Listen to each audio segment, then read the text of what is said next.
क्या एनसीपी में एक बार फिर टूट होने वाली है? ये सवाल महाराष्ट्र की सियासत में इसलिए गूंज रहा है क्योंकि राज्य में एक ऐसा लेटर बम फटा है जिसने महायुति और खासकर अजीत पवार के एनसीपी के भीतर मचे हलचल को सबके सामने ला दिया है। डिप्टी सीएम सुनेत्रा पवार ने सीधे चुनाव आयोग को चिट्ठी लिखते हुए पार्टी के पुराने दिग्गजों सुनील तटकरे और प्रफुल्ल पटेल के वर्चस्व को खुली चुनौती दे दी है। उन्होंने अजीत पवार के निधन के बाद के सभी फैसलों को अमान्य करार करने की मांग की है। क्या है पूरी खबर, जानेंगे इस रिपोर्ट में। महाराष्ट्र की सियासत से एक बड़ी और चौंकाने वाली खबर सामने आई है। डिप्टी सीएम सुनेत्रा पवार ने कुछ ऐसा कर दिया है जिसने न सिर्फ एनसीपी बल्कि पूरी महायुति सरकार में खलबली मचा दी है।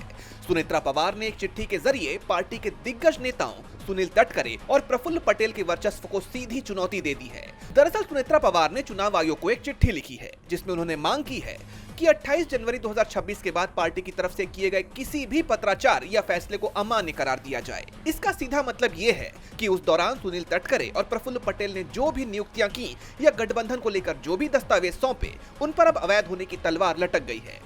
इस चिट्ठी के जरिए सुनेत्रा पवार ने साफ कर दिया है कि अब पार्टी की कमान उनके हाथ में है। चिट्ठी में हवाला दिया गया है कि 26 फरवरी 2026 को मुंबई के वर्ली में हुए राष्ट्रीय सम्मेलन में उन्हें सर्वसम्मति से राष्ट्रीय अध्यक्ष चुना गया है। पार्टी के संविधान में भी बड़े बदलाव किए गए हैं जिसकी कॉपी चुनाव आयोग को भेज दी गई है। सांसदों और विधायकों की मौजूदगी में लिए गए इस फैसले ने पुराने दिग्गजों के पर कतर दिए हैं। जानकारों के मुताबिक ये सिर्फ एक चिट्ठी नहीं है बल्कि एनसीपी के अंदर सत्ता के केंद्र को बदलने की कोशिश है।